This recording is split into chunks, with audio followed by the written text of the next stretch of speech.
போராட்டத்தில் ஈடுபட்ட ஆசிரியர் ஒருவரை ஸ்டாலினின் ஏவல் துறை கைது செய்வதாக கூறி கையை உடைக்கும் காட்சிகள் தான் இது.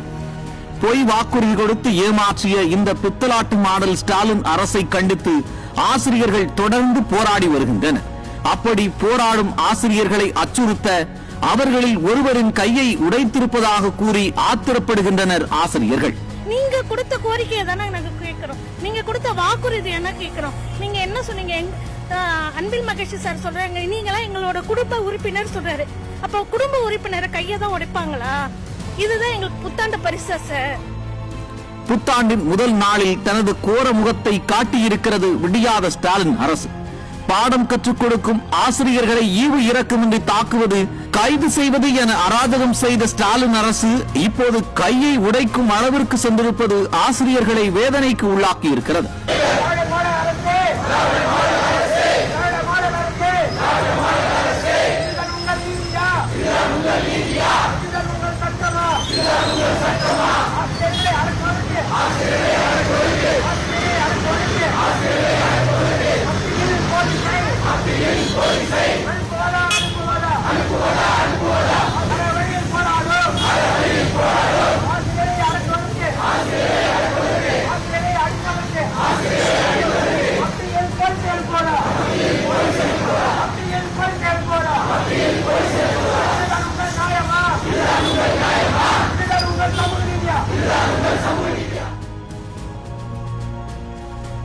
அது மட்டுமல்ல, ஆசிரியர்களின் போராட்டத்தை சீர்குலைக்க பெண் ஆசிரியர்களை ஏவல் துறையினர் ஆபாசமாக பேசுவதாகவும் ஆசிரியர்கள் வேதனை தெரிவிக்கின்றனர்.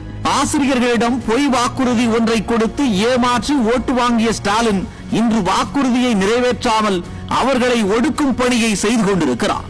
இது ஆசிரியர்கள் மத்தியில் மட்டும் அல்லாது ஒட்டுமொத்த அரசு ஊழியர்களிடமும் கடும் அதிருப்தியையும் அதிர்ச்சியையும் ஏற்படுத்தியுள்ளது.